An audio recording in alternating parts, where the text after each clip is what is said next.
Hey guys, आज हम फिर से आप सभी के लिए लेकर आ चुका हूँ क्लास 12th फिजिक्स का यानी कक्षा 12 भौतिक विज्ञान का जो मैं सीरीज लेकर चल रहा था पिछले 5 साल में बार बार पूछे जाने वाले क्वेश्चंस, उसका पार्ट 3। गाइस देखिए, पिछले 5 साल में जो क्वेश्चन बार बार पूछे जाते हैं, जो आपके बोर्ड एग्जाम्स को लेकर इंपॉर्टेंट हैं, ऐसे क्वेश्चंस को मैं यहाँ पे कराता हूँ और मैं ये दावे के साथ कर सकता हूँ इस बार भी यहाँ से सीधे क्वेश्चन आपके बोर्ड एग्जाम में पूछे जाएंगे। दूसरी बात गाइस, ये सभी प्रश्न आपके अनसॉल्व से ही हैं, लेकिन अनसॉल्व के वे सभी प्रश्न इंपॉर्टेंट नहीं होते हैं।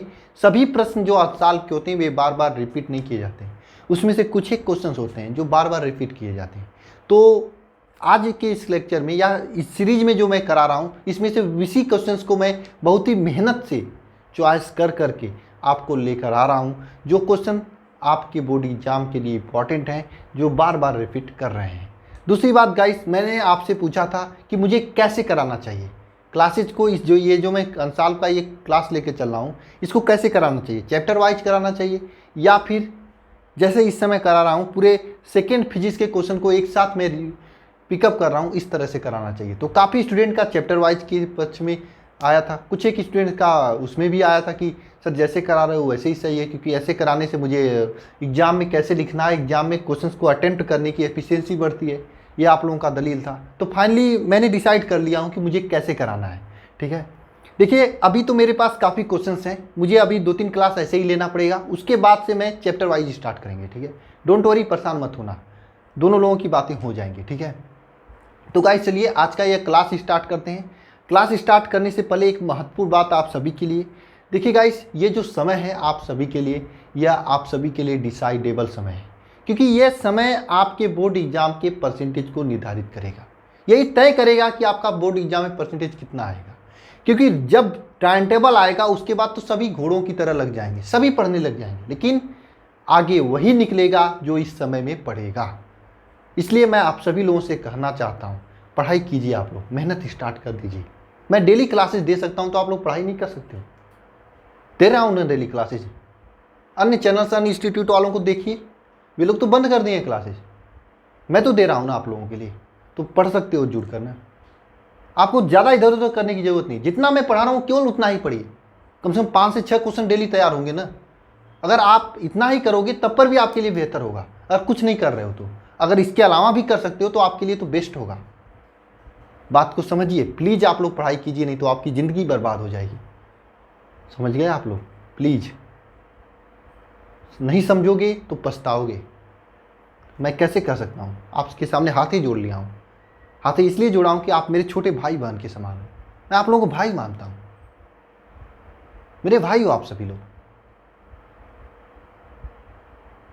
आप मेरे परिवार के हो, अल्फा इंस्टीट्यूट परिवार से हो आप लोग। आप लोगों का ध्यान देना मेरा एक कर्तव्य है। अगर आप लोग गलत रास्ते पे जा रहे हो तो ये बताना भी मेरा एक कर्तव्य है। प्लीज़, मैं आप सभी लोगों से कहना चाहता हूँ, कह सकता हूँ, सामने रहता तो मैं आपको समझाता भी, नहीं समझते तो एक दो रख भी देता। वैसे मैं मारता नहीं हूँ किसी को, फिर भी रख देता। ठीक है, अगर सही में परसेंटेज अगर चाहते हो आप लोग बोर्ड में, तो इस समय मेहनत कर लीजिए। अगर इस समय मेहनत करोगे तो आप उन सभी लोगों से आगे निकल जाओगे जो टाइम टेबल आने के बाद मेहनत करेंगे। मैं सच्चाई बता रहा हूँ, 25 दिन हो चुके हैं, धीरे धीरे 20 से 25 दिन हो चुके हैं ना आपके एग्जाम पोस्टपोन हुए।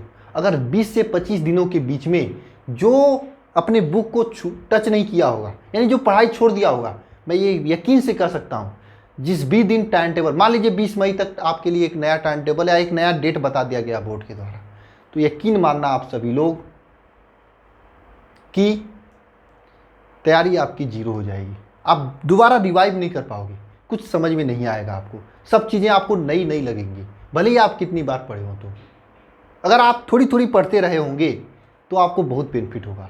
तो छोड़िए, खैर आज की इस क्लास में को हम लोग स्टार्ट करते हैं। ये आपके लिए ज़रूरी था जानना, क्योंकि आप लोग गलत डायरेक्शन पे जा रहे हो, मैं देख रहा हूँ, कह सकता हूँ, रिक्वेस्ट कर सकता हूँ, और मैं क्या कर सकता हूँ। अगर आपको कोई डिप्रेशन वगैरह है तो आप मुझे टेलीग्राम पे बातें कर लिया करो 9-10 बजे के बाद। ठीक है, रात में ना, मैं आपसे डिस्कस कर लूँगा, बातें कर लूँगा। ठीक है, तो चलिए गाइस स्टार्ट करते हैं क्लास को।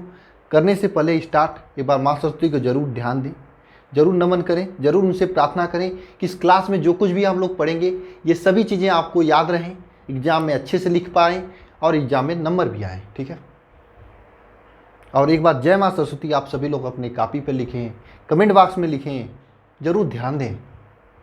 तो गाइस चलिए स्टार्ट करते हैं। आज का सबसे पहला क्वेश्चन मैं जो लिया हूं, ये क्वेश्चन बार बार पूछता है। क्वेश्चन क्या है? क्यूरी की परिभाषा लिखिए। लिखिए, ठीक है, तथा मात्रक बताइए। क्यूरी की परिभाषा लिखिए तथा मात्रक बताइए, ये क्वेश्चन है आपके सामने।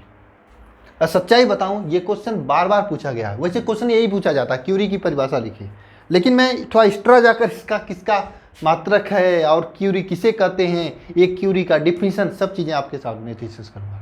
सबसे पहले हम लोग जानते हैं क्यूरी क्या होता है।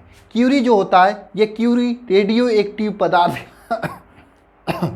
रेडियो एक्टिव पदार्थ की सक्रियता का मात्रक है। क्यूरी जो होता है, हेडिंग कर लीजिएगा, क्यूरी ये क्या होता है? यह रेडियो एक्टिव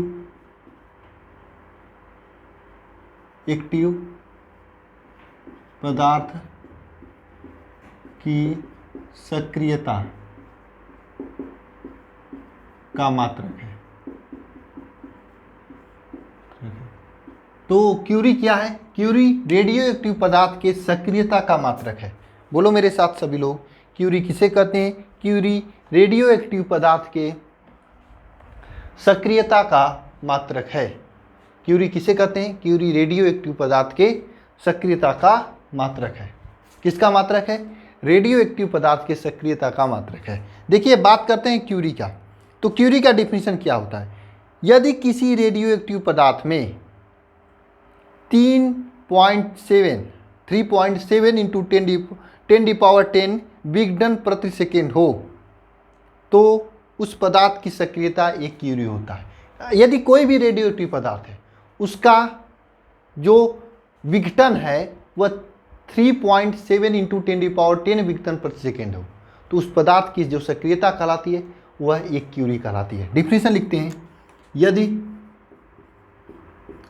किसी रेडियो एक्टिव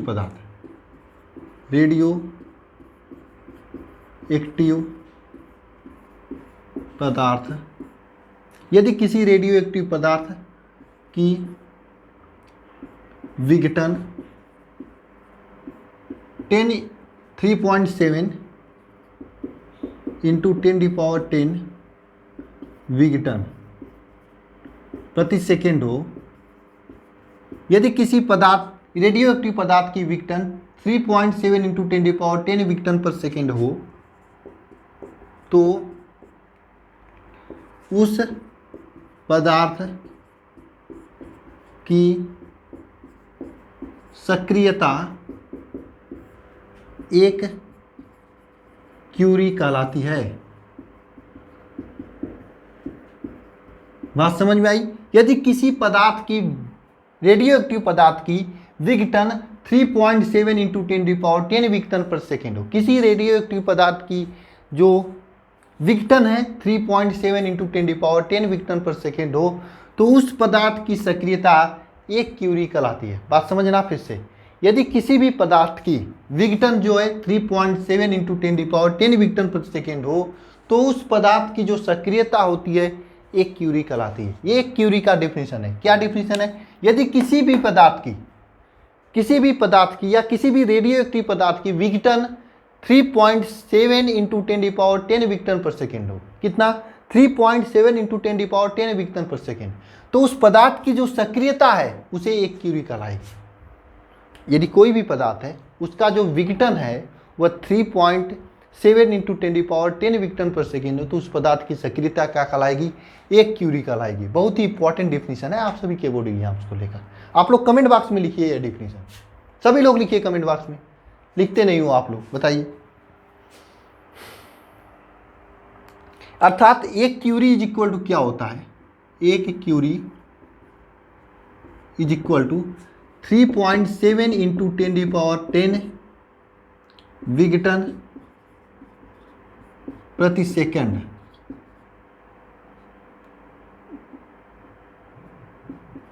विघटन प्रति सेकंड या फिर बेकुलर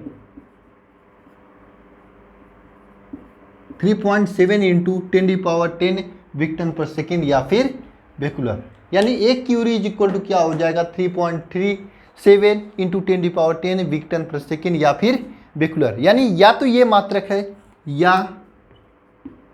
या फिर बेकुलर है। ठीक है, ये होता है, ये क्यूरी का पूरा कंसेप्ट है। इसके अलावा क्यूरी के बारे में आपके बोर्ड एग्जाम में कुछ नहीं पूछेगा, इसके अलावा पूछा ही नहीं अभी तक, तो क्या पूछेगा? बोर्ड की क्या औकात, इससे बाहर कुछ पूछ दे। नोट करिए, लिख डालिए आप सभी लोग इतना।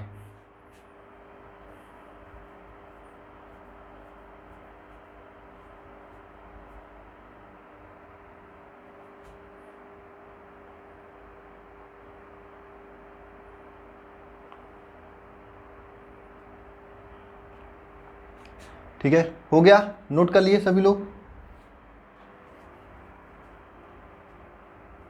नेक्स्ट क्वेश्चन की ओर चलते हैं।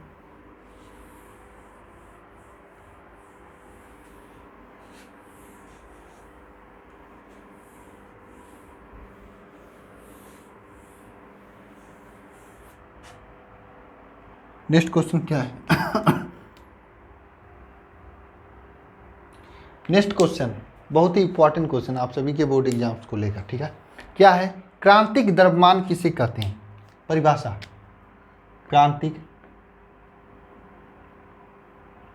द्रव्यमान किसे कहते हैं? क्रांतिक द्रव्यमान किसे कहते हैं? क्या है? क्रांतिक द्रव्यमान किसे कहते हैं? क्रांतिक द्रव्यमान किसे कहते हैं? ये डिफिनेशन है आप सभी के लिए। ठीक है, क्या होता है क्रांतिक द्रव्यमान? देखिए, कोई भी नाभ की विखंडन प्रक्रिया शुरू करने के लिए एक न्यूनतम द्रव्यमान की आवश्यकता होती है। किसी भी नाभ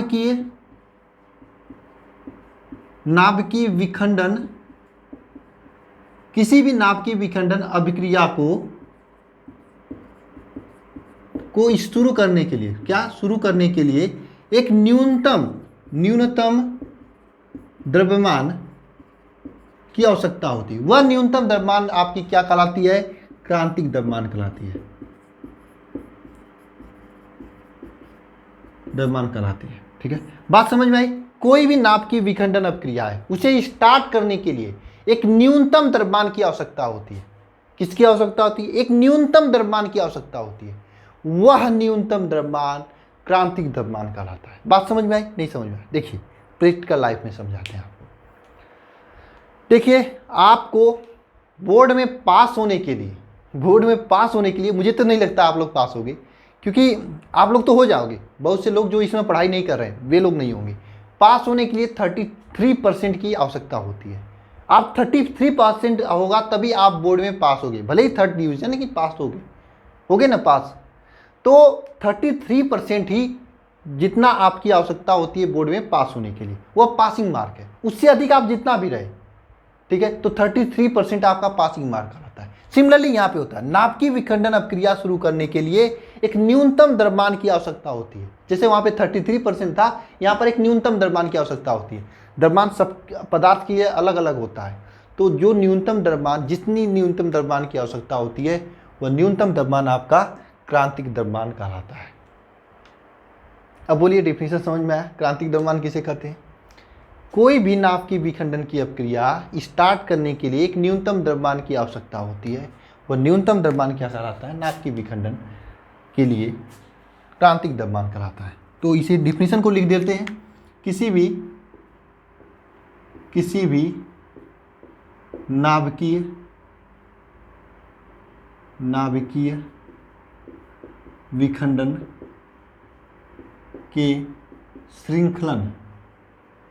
श्रृंखलन अभिक्रिया को प्रारंभ करने के लिए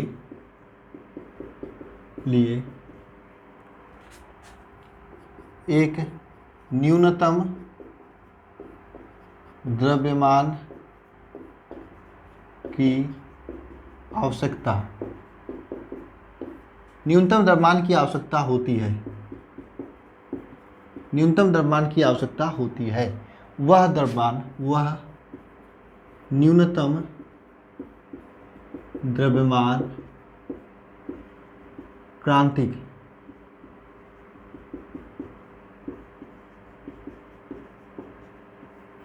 द्रव्यमान कहलाता है। वह न्यूनतम द्रव्यमान आपका क्रांतिक द्रव्यमान कहलाता है।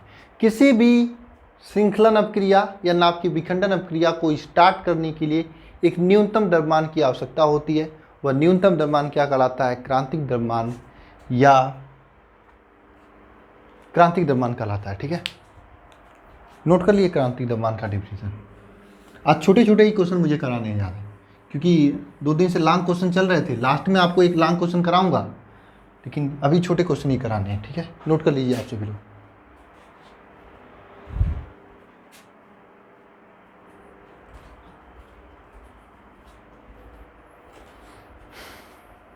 नेक्स्ट क्वेश्चन है कि मंदक के रूप में किसका प्रयोग किया जाता है? नाभ के रिएक्टर में मंदक के रूप में किसका प्रयोग किया जाता है? क्वेश्चन क्या है? नाभिकीय रिएक्टर में मंदक के रूप में प्रयोग होता है। ये क्वेश्चन कॉम्पिटिटिव एग्जाम से भी पूछा जाता है। नाभ के रिएक्टर में मंदक के रूप में क्या प्रयुक्त होता है? तो मंदक के रूप में आपका प्रयुक्त होता है 2 चीज, एक तो D2O जिसे आप लोग भारी जल कहते हो, और दूसरी बात ग्रेफाइट। ठीक है, ये आपका नाभ की जल में नाभ की रिएक्टर में मंदक के रूप में प्रयुक्त होता है। देखिए, नाभ की रिएक्टर आपके बोर्ड एग्जाम को लेकर इंपॉर्टेंट नहीं है। ठीक है, नाभ की रिएक्टर में मंदक के रूप में क्या उपयोग होता है? एक तो D2O जिसे आप लोग भारी जल कहते हो वह, या फिर ग्रेफाइट। नेक्स्ट क्वेश्चन है आपका कि नाभ की रिएक्टर में कैडमियम का छड़ किसके उपयोग क्या होता है? मतलब कैडमियम छड़ का उपयोग क्या होता है? बताइए आप लोग कमेंट बॉक्स में कमेंट करके। कैडमियम के छड़ का उपयोग नाभ की रिएक्टर में क्यों करते हैं? कैडमियम के छड़ का प्रयोग नाभ की रिएक्टर में क्यों करते हैं? तो नाभ की रिएक्टर में कैडमियम का छड़ क्यों प्रयोग किया जाता है? क्यों? नाभ की विखंडन की प्रक्रिया को रोकने के लिए। नाभ की विखंडन की प्रक्रिया को रोकने के लिए कैडमियम का छड़ का प्रयोग किया जाता है। नाभ की विखंडन की प्रक्रिया को रोकने के लिए कैडमियम का छड़ का प्रयोग किया जाता है। नाभ की विखंडन की प्रक्रिया को रोकने के लिए कैडमियम के छड़ का प्रयोग किया जाता है।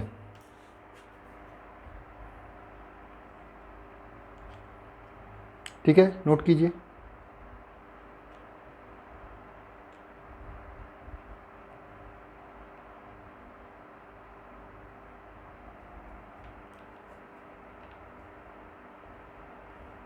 एक क्वेश्चन बार बार पूछ रहा था, छोटा सा क्वेश्चन था। मैं आज 60 क्वेश्चन आप सभी के लिए ज़्यादा लेकर आया हूँ। क्वेश्चन क्या बार बार पूछ रहा था कि किसी भी नाभिक की त्रिज्या तथा परमाणु द्रव्यमान के बीच में क्या संबंध होता है? देखिए, नाभिक की त्रिज्या r तथा परमाणु द्रव्यमान A के मध्य संबंध लिखिए। किसी भी परमाणु के नाभिक की त्रिज्या r तथा द्रव्यमान A के मध्य संबंध लिखना है आपको। देखिए, किसी भी परमाणु के नाभिक की त्रिज्या r और द्रव्यमान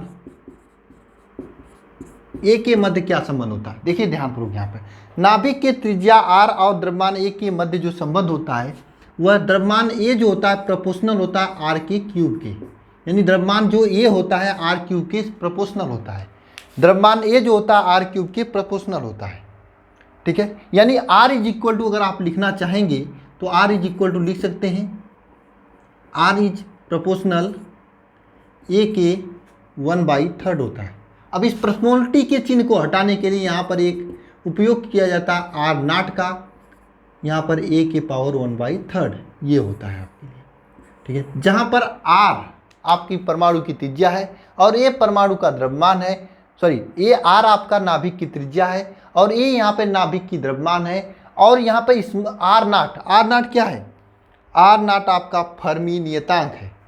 आप लिख सकते हो यहाँ पे, आप लिख सकते हो कि यहाँ पर आर जो है त्रिज्या है, ए आपका द्रव्यमान है मान है, और आर नाट आपका फर्मी नियतांक है। क्या है? फर्मी नियतांक है। इसे आप लिख सकते हो,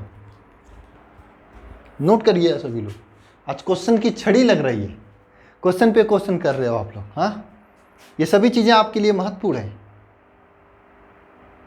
तो नाभिक में नाभिकीय रिएक्टर में मंदक के रूप में किसका उपयोग किया जाता है? कमेंट बॉक्स में लिखें। D2O यानी भारी जल का, और ग्रेफाइट का।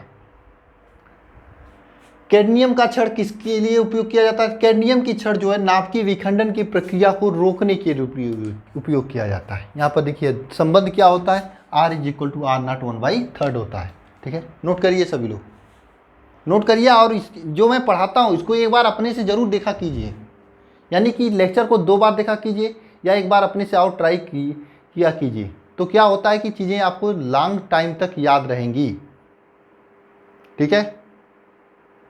समझ में आ रहा है ना? नोट कर लीजिए, सामने सट गया हूँ मैं, या स्क्रीनशॉट लेना स्क्रीनशॉट ले लीजिए, ठीक है।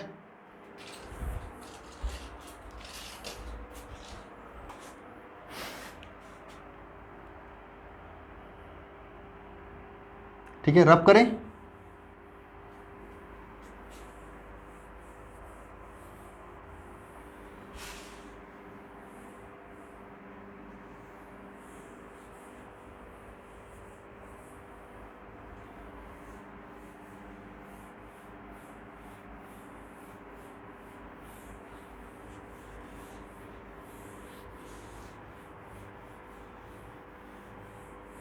हो गया?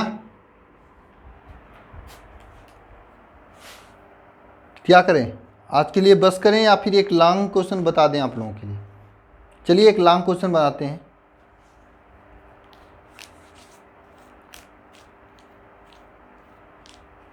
क्वेश्चन जो है, ये जो लॉन्ग क्वेश्चन मैं आपको बताने जा रहा हूँ, ये क्वेश्चन 100% वाला क्वेश्चन है।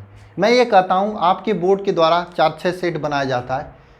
सच्चाई से अगर आप उठा के देखोगे तो किसी न किसी सेट में ये क्वेश्चन जरूर होगा। वैसे इस क्वेश्चन को मैं होमवर्क के रूप में भी दिया था, कुछ लोग कह रहे थे सर क्वेश्चन भूल गया है, करा ही दीजिए, तो आज हम करा ही देते हैं, ठीक है। क्वेश्चन क्या है? हाइड्रोजन स्पेक्ट्रम के विषय में टिप्पणी लिखना है। जो लाइमन श्रेणी, ब्रामर श्रेणी, पास्टन श्रेणी, ब्रैकेट श्रेणी, फुंड श्रेणी, जो ये श्रेणियाँ था ना, उसके बारे में आपको बताना है। यानी हाइड्रोजन स्पेक्ट्रम पर आपको टिप्पणी लिखना है। क्वेश्चन यह है, हाइड्रोजन स्पेक्ट्रम की हाइड्रोजन स्पेक्ट्रम पर टिप्पणी लिखिए। अब ये क्वेश्चन कई प्रकार से पूछा जा सकता है। आप अपने आप सभी लोग तो कुछ ना कुछ सीरीज लिए होंगे। सीरीज का मतलब कोई ना कोई मॉडल लिए होंगे, जैसे आपका अवतार, ये सभी आते हैं मॉडल ना, विद्या का, मास्टरमाइंड का। तो उसमें इस क्वेश्चन को खोजना, जब इस क्वेश्चन को खोजोगे आपके, तो वहाँ पर इस क्वेश्चन के संबंध में 4, 6, 10 क्वेश्चन मिलेंगे। यानी इस क्वेश्चन को पूछने का अलग अलग तरीका होता है। तो आप जाकर सभी क्वेश्चंस को पढ़ लीजिएगा। लेकिन जहाँ कहीं पे ये आपको हाइड्रोजन स्पेक्ट्रम की बात कही जाए, वहाँ पे इस क्वेश्चन को लिख लेंगे, और क्वेश्चन को पूरे ध्यानपूर्वक समझिएगा, निश्चित रूप से आपको समझ में आएगा, ठीक है। आइए क्वेश्चन को करते हैं। हाइड्रोजन स्पेक्ट्रम स्पेक्ट्रम पर टिप्पणी लिखिए। ठीक है, ये क्वेश्चन है। वैसे तो ये क्वेश्चन काफ़ी लोगों ने करके भेजा था, फिर भी आप सभी लोग देखना, क्योंकि रिवाइज होगा तो याद ज़्यादा दिनों तक रहेगा। ठीक है, हाइड्रोजन स्पेक्ट्रम से संबंधित बात करें तो हाइड्रोजन परमाणु को सबसे पहले ऊर्जा दी जाती है। ऊर्जा देने के बाद वो उच्चतम कक्षा में चला जाता है।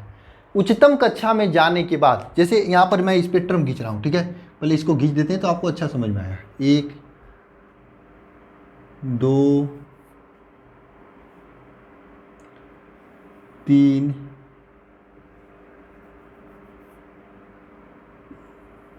4 5 रहेगा, सही रहेगा ना? 5 नहीं 6 7 चाहिए। ठीक है, एक मिनट। ठीक है, 5 6, ठीक है, ये 6 हो गया है ना। इसी तरह से आपका अनंत तक चला जाएगा ऊपर। ठीक है, यह आपका n बराबर 1 हुआ, ये n बराबर 2 हुआ, n बराबर 3, n बराबर 4, n बराबर 5, n बराबर 6। इसी तरह से ऊपर n बराबर अनंत तक जाएगा। ठीक है, ये आपके हाइड्रोजन के स्पेक्ट्रम है। लाइन दिखाई दे रहा है ना? इसमें क्या होता है, हाइड्रोजन के परमाणु को गर्म करते हैं, उष्मा देते हैं, ऊर्जा देते हैं, तो यह उच्चतम कक्षा में चला जाता है। उच्चतम कक्षा में जाने के बाद वह 10⁻⁸ सेकेंड के बाद 10⁻⁸ सेकेंड के बाद ध्यान देना, जब फिर से ध्यान देना आप सभी लोग, किसी भी परमाणु को जब हम लोग ऊर्जा देते हैं तो वह उच्चतम कक्षा में चला जाता है। यानी यहाँ पे रहेगा n बराबर 1 पे रहेगा तो n बराबर 1 से चला जाएगा ऊपर कहीं पर, लेकिन वहाँ पर जाने के बाद वह 10⁻⁸ सेकेंड तक रहता है। उसके बाद वह तुरंत न्यूनतम कक्षा में आता है। क्यों आता है, मैं एग्जाम्पल के साथ आपको समझाता हूँ, समझना ध्यान से। आप लोग कोई कांड कर दिए, कांड करने का मतलब कोई गलत काम कर दिए। आप समझ सकते हो कौन सा गलत काम, कुछ भी गलत काम कर दिए आप लोग, कुछ भी कर दिए, XYZ कोई भी गलत काम कर सकते हो। ठीक है, मान लेते हैं आप लोग कोई गलत काम कर दिए। गलत काम करने के बाद आपके घर वाले गुस्सा हुए, मैं भी गुस्सा होऊंगा आपके ऊपर। ठीक है, ये मत सोचना घर वाले होंगे तो आप भी मेरे परिवार के हो, अल्फा इंस्टीट्यूट परिवार के हो, आप मेरे भाई बहन हो। ठीक है, छोटे भाई हो आप। ठीक है, कुछ लोग बड़े भी हो सकते हैं मेरे ऐसा भी हो सकता है ना, पता नहीं भाई अब कौन कौन पढ़ रहा है मुझे नहीं मालूम। ठीक है, देखिए आप लोग कोई कांड कर दिए या कोई गलत काम कर दिए तो आपके घर वाले गुस्से में आ गए, पापा गुस्से में आ गए, मम्मी गुस्से में आए, तो आपको मार दिए। मारने के बाद आप लोग क्या करोगे, घर छोड़ के चले जाओगे। आप पहले आपका घर ये था, छोड़ के चले गए कहीं मार्केट वगैरह में, लेकिन मार्केट में कब तक रहोगे, जब तक जेब में पैसा रहेगा। जेब में पैसा रहेगा, पैसा खत्म होगा, एक टाइम बिना खाए रहोगे, उसके बाद तो भागकर घर ही आओगे ना। सिमिलरली यहाँ पे होता है, जब मैं किसी भी परमाणु को क्या देते हैं, ऊर्जा देते हैं, ऊर्जा, किसी भी हाइड्रोजन परमाणु को ऊर्जा देते हैं तो ऊर्जा देने के बाद यहाँ से उठता है, चला जाता है ऊपर। लेकिन ऊपर जाने के बाद जब ऊपर जाता है तो ऊर्जा का उत्सर्जन करते जाता है। ऊपर जब जाता है तो ऊर्जा का क्या करता है, उत्सर्जन करता है। अब उत्सर्जन करने का मतलब क्या है, उत्सर्जन करने का मतलब क्या है सॉरी इसको जाने दीजिए, अभी इस पॉइंट को जाने दीजिए। ठीक है, उत्सर्जन और शोषण, आप लोग कंफ्यूज हो जाओगे। ठीक है, इतना समझिए, जब आप लोग घर पर जाते हो, थोड़ा मोड़ा वही कांड किए हो, घर से भगा दिए गए हो, तो आप चले गए हो बाहर। ठीक है, जब चले गए हो तो स्टोरी समझना, तो आप बाहर कब तक रहोगे, 1 दिन 2 दिन 3 दिन। ठीक है, यही रहोगे ना जब तक आपके जेब में पैसे रहेंगे। जैसे ही पैसे खत्म होते हैं, 2 टाइम आपको भोजन नहीं मिलता है, तीसरी टाइम तो भाग कर घर ही आओगे। वही सिमिलरली यहाँ पे ये काम होता है। यहाँ से जब इसको एनर्जी देते हैं तो ऊपर चले जाते हैं। ऊपर जाने के बाद 10⁻⁸ सेकेंड तक रहता है। कितना, 10⁻⁸ सेकेंड तक। उतने सेकेंड के बाद वह सीधे भागकर n बराबर 1 में आ जाता है। इस स्टोरी से कुछ समझ में आ गया होगा। यानी जब किसी भी परमाणु को जब हम ऊर्जा देते हैं तो वह निम्नतम कक्षा से उत्सर्जित होकर उच्चतम कक्षा में जाता है, वहाँ पर 10⁸ सेकेंड तक रहता है। 10⁸ सेकेंड के बाद वह निम्नतम कक्षा में आ जाता है। ये कहानी लिखने की ज़रूरत नहीं है। तो हम लोग क्या करते हैं यहाँ पर, ये जब 10⁸ सेकेंड में ये उच्चतम कक्षा से निम्नतम कक्षा में आता है, मतलब या तो 6 से 1 में आए, या 5 से 1 में आए, या फिर 4 से 1 में आए, या फिर 3 से 1 में आए, या फिर 2 से 1 में आए, या फिर ऊपर अनंत से 1 में आए, ठीक है, 1 में आए, तो या तो अनंत से 1 में आए, या तो मतलब अनंत से ऊपर से अगर पहली कक्षा में आता है, यानी उच्चतम कक्षा से पहली कक्षा में आता है, तो आपका लाइमन श्रेणी प्राप्त होता है। लाइमन श्रेणी प्राप्त होता है। क्या प्राप्त होता है? लाइमन श्रेणी प्राप्त होता है। तो आइए लिखते हैं लाइमन श्रेणी को। मैं डायरेक्ट श्रेणी पर आते हैं, क्योंकि श्रेणी ही आपके एग्जाम में पूछा जाता है। बाकी जो थियरी था कि हाइड्रोजन परमाणु को ऊर्जा देते हैं, 10⁸ सेकेंड के लिए ऊपर जाता है, फिर वहाँ से नीचे आता है, ये सभी चीज़ें आपको याद हो गई होंगी। आप अपने ऊपर रख के देखेंगे तो याद हो जाएगी, ठीक है। यहाँ पे सबसे पहली श्रेणी जो है लाइमन श्रेणी। लाइमन श्रेणी,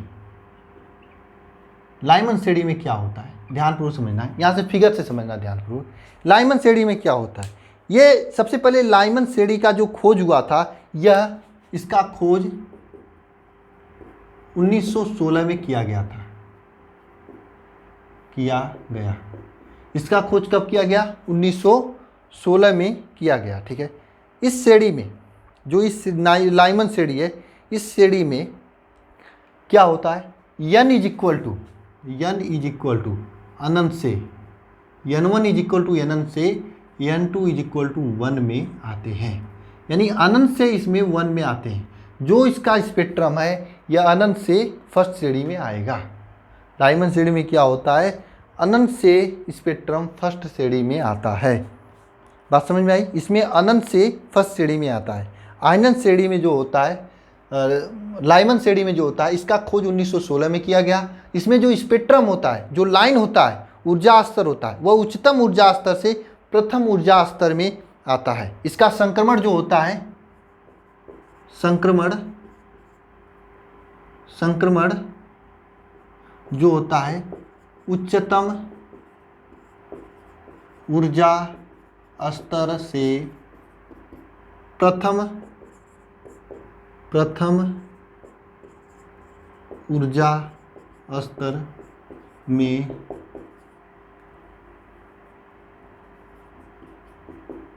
होता है। इसका जो संक्रमण होता है उच्चतम ऊर्जा स्तर से प्रथम ऊर्जा स्तर में होता है। बात समझ में आया? अगर बात करें लाइमन श्रेणी के तरंग दैर्ध्य की तो 1/λ इज इक्वल टू होता है 1/λ इज इक्वल टू होता है 1/r कोष्टक में 1/n1 minus 1/n2 1 - n1 square minus n2 square. अब यहाँ पर क्या होता है, आपका ये n2 जो होता है ये आप अपने हिसाब से रखेंगे, यहाँ से आ रहा है या फिर यहाँ से आ रहा है, लेकिन ये आ किस में रहा है, n1 का मान 1 हो जाएगा। आ किस में रहा है, 1 में। देखिए अब ध्यानपूर्वक समझिए, इसमें जो है 1 तो निश्चित होता है क्योंकि आना तो फर्स्ट में है, लेकिन आएगा कहाँ पे? जैसे आप लोग घर से जाओगे, हो सकता है आप अपने पास वाले मार्केट से जाओगे, हो सकता है उससे दूर जाओगे, कहाँ जाओगे यह आपके ऊपर डिपेंड करता है, लेकिन जब लौट के आओगे तो घर के सिवा कहीं नहीं जाओगे। वही बात है, अनंत से आएगा तो अपने घर ही आएगा, फर्स्ट कक्षा में ही आएगा लाइमन श्रेणी में, और किसी भी क्लास में नहीं जा सकता है। बात समझ में आई? अनंत से आएगा तो फर्स्ट क्लास में ही आएगा और किसी भी क्लास में नहीं जा सकता है, ठीक है। अगर बात करें लाइमन श्रेणी का अधिकतम तरंग दैर्ध्य की, अधिकतम तरंग दैर्ध्य की बात करें, यानी मैक्सिमम तरंग दैर्ध्य की बात करें, वेवलेंथ की बात करें, तो ये जो मैक्सिमम वेवलेंथ होता है यह जो प्रथम लाइन के लिए होता है, ये 2 से अगर 1 में आए तो मैक्सिमम वेवलेंथ प्राप्त होता है। अगर यहाँ पे 2 रख दिए तो यहाँ पे मैक्सिमम वेवलेंथ या तरंग दैर्ध्य प्राप्त होगा, जिसका मान होता है 12-16। अगर न्यूनतम तरंग दैर्ध्य की बात करें, तरंग दैर्ध्य की बात करें तो वह 912 होता है एंगस्ट्रॉम। ये जब n2 इज इक्वल टू अनंत होता है, तो n2 इज इक्वल टू अनंत होता है तो न्यूनतम तरंग दैर्ध्य होता है, n2 इज इक्वल टू 1 होता है तो मैक्सिमम तरंगदैर्घ्य होता है, 2 होता है तो मैक्सिमम तरंगदैर्घ्य होता है। ठीक है, यानी कि यहाँ से यहाँ आएगा तो इसका तरंगदैर्घ्य सबसे अधिक होगा, अगर यहाँ से अनंत से आएगा तो इसका तरंगदैर्घ्य कम हो जाएगा। बोलिए समझ में आया कि नहीं आया? आया होगा, नोट कीजिए सभी लोग। लाइमन श्रेणी के बाद हम लोग बात करते हैं वामर श्रेणी की। देखिए वामर श्रेणी में क्या होता है। वामर श्रेणी में देखिए यहाँ पर जो हो रहा था, एक चीज और जानिए, ये लाइमन श्रेणी जो होता है यह परावैंगनी क्षेत्र में मिलता है। कहाँ मिलता है? परावैंगनी क्षेत्र में मिलता है। ये लाइमन श्रेणी परावैंगनी क्षेत्र में मिलता है। लाइमन श्रेणी कहाँ मिलता है? परावैंगनी क्षेत्र में मिलता है।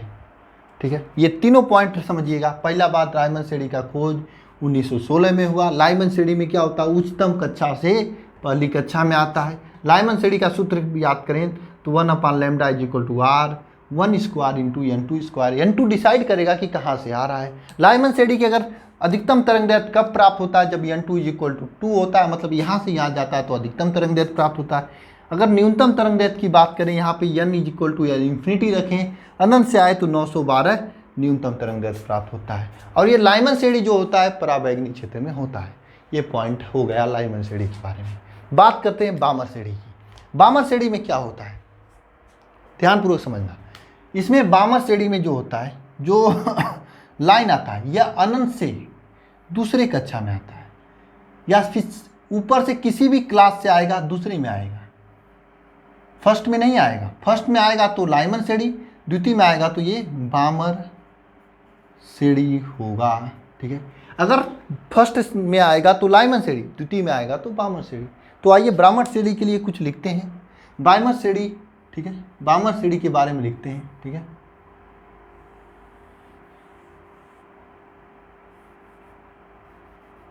ठीक है, वामर श्रेणी के बारे में लिखते हैं। वामर श्रेणी, देखिए वामर श्रेणी का खोज, पहले हेडिंग करिए वामर श्रेणी। देखिए इसका जो खोज की बात करें तो लाइमन श्रेणी से पहले हो गया था, खोज 1885 में हुआ था। ठीक है, वामर श्रेणी का खोज जो है 1885 में हुआ था। इसमें क्या होता है? उच्चतम ऊर्जा स्तर से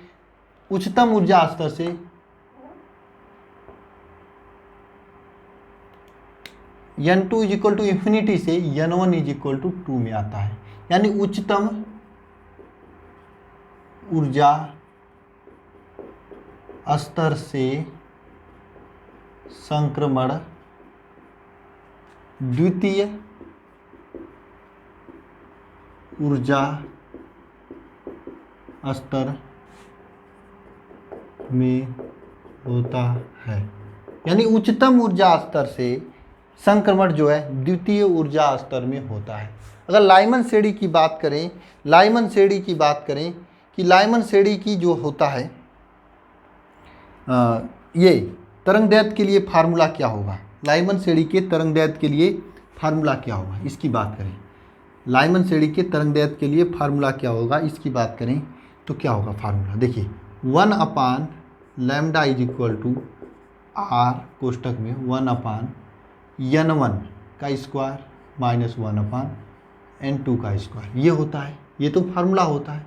यहाँ पर n1 का जो मान होता है, इस n1 का मान ये क्या होता है? 2 होता है। उसमें 1 था क्योंकि वहाँ से पहले कक्षा में आ रहा था, लाइमन श्रेणी में पहले कक्षा में आ रहा था, इसलिए n1 का मान 1 था। लेकिन यहाँ पे 2 होता है लाइमन श्रेणी, वामर श्रेणी में। और जो वामर श्रेणी में अधिकतम तरंगदैर्घ्य की बात करें, अगर यह तीसरे कक्षा से दूसरी कक्षा में आएगा, 3 से 2 में आएगा, तो यहाँ पे अधिकतम तरंगदैर्घ्य प्राप्त होता है, जिसका मान होता है अधिकतम तरंगदैर्घ्य का 65-63 एंगस्ट्रॉम। ठीक है, अगर न्यूनतम तरंगदैर्घ्य की बात करें, न्यूनतम तरंगदैर्घ्य की बात करते हैं तो न्यूनतम तरंगदैर्घ्य का मान होता है आप सभी के लिए 36-46 एंगस्ट्रॉम। यहाँ से न्यूमेरिकल भी बनते हैं। ठीक है, और ये जो लाइमन श्रेणी होता है, ये लाइमन श्रेणी जो होता है यह आपके दृश्य क्षेत्र में पाया जाता है। ये परावैंगनी क्षेत्र में नहीं, ये आपके दृश्य क्षेत्र में मिलता है। अब यही वजह है कि ये सबसे पहले आपको मिला हुआ था, क्योंकि ये दिखाई देता है, जबकि वह परावैंगनी क्षेत्र में मिलता है, ये दिखाई नहीं देता है। वामर श्रेणी दिखाई देता है क्योंकि ये दृश्य क्षेत्र में मिलता है। ठीक है। अगर हाँ, ये कुछ लोग पूछते हैं कि आर का मान क्या होता है। आर का मान देखिए क्या होता है, 1.097, ठीक है, इंटू 10⁻7 ये होता है, ये आर का मान होता है, ठीक है, ये आर का मान होता है ना। अब इसके बाद हम लोग लाइमन श्रेणी के बाद पाश्चन श्रेणी की बात करते हैं। पाश्चन श्रेणी में कुछ नहीं होता है, अनंत से कोई किरण आती है तो ये सीधे आपका तीसरी कक्षा में आती है, कहीं से भी आएगी ये तीसरे कक्षा में आएगी। जब तीसरे कक्षा में आएगी तो ये पाश्चन श्रेणी होगा। क्या?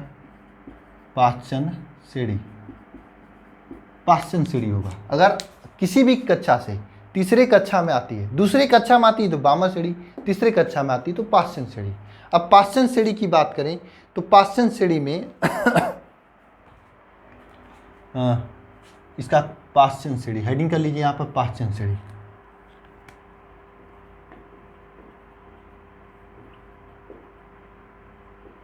पाश्चन श्रेणी क्या होता है? इसमें उच्चतम ऊर्जा स्तर से इसमें जो किरण होता है यह तृतीय ऊर्जा स्तर में आता है, तृतीय ऊर्जा स्तर में आता है। यानी n2 = इन्फिनिटी होता है और n1 = 3 होता है। यहाँ पर n1 का मान क्या हो जाता है? 3 हो जाता है, ठीक है। यहाँ पे n1 का मान 3 हो जाता है। ये न्यूनतम अधिकतम इसका नहीं पूछता है, न्यूनतम अधिकतम उसी का पूछता है।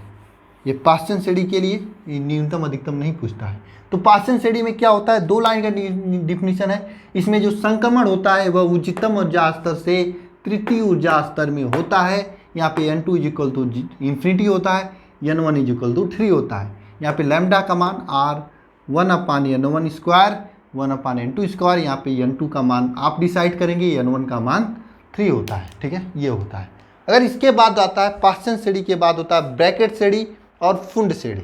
ब्रैकेट श्रेणी में क्या होता है? ब्रैकेट श्रेणी में ये अनंत से जो स्पेक्ट्रम होता है यह आपके 4th ऊर्जा में आता है। यहाँ पे ये ब्रैकेट श्रेणी होगा, श्रेणी। इसमें क्या होगा?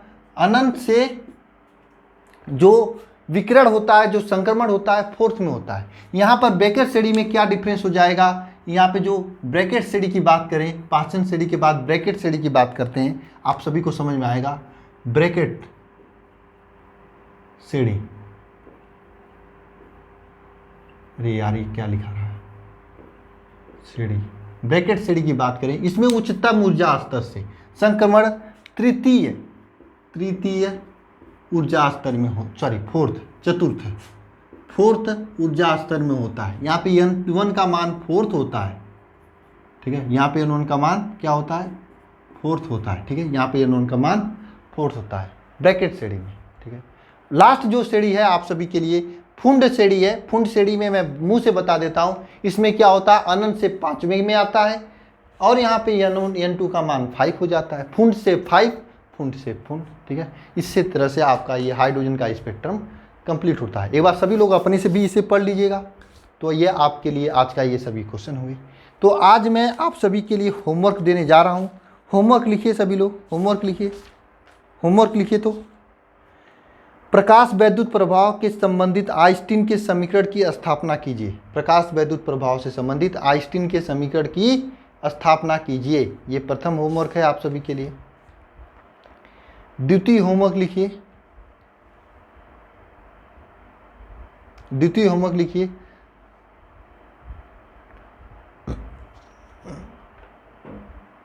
प्रकाश, पहला है क्या है? प्रकाश वैद्युत प्रभाव संबंधित आइंस्टीन के समीकरण को लिखना है। द्वितीय होमवर्क है प्रकाश वैद्युत प्रभाव में के संबंध में निरोधी विभव की परिभाषा दीजिए। प्रकाश वैद्युत प्रभाव के संबंध में निरोधी विभव की परिभाषा दीजिए। यह है दूसरा होमवर्क। तीसरा होमवर्क लिखिए, तीसरा होमवर्क लिखिए सभी लोग। 3 होमवर्क आज आपको करना है, ठीक है। यंग के व्यतिकरण प्रयोग में 2 समांतर स्लिटों की बीच की दूरी d है। छोड़िए, ये मत लिखिए, ये लंबा हो जाएगा आप सभी के लिए। तीसरा छोटा देते हैं आपके लिए। विवर्तन से आप लोग क्या समझते हैं? लिखिए, विवर्तन से आप लोग क्या समझते हैं? एक पतली झिर्री से प्रकाश का विवर्तन के कारण सहित विवर्तन प्ररूप की व्याख्या कीजिए, ठीक है। विवर्तन से आप लोग क्या समझते हैं? विवर्तन की व्याख्या करना है। यह आपका तीसरा क्वेश्चन है, ठीक है, आज की क्लास में बस इतना ही। पढ़ाई कीजिए आप सभी लोग, मेरे छोटे भाई बहन हो आप सभी लोग, ठीक है। निश्चित रूप से आप लोगों को सफलता मिलेगी और मैं आप सभी के साथ रहूँगा, ठीक है। मिलते हैं नेक्स्ट वीडियो में, धन्यवाद।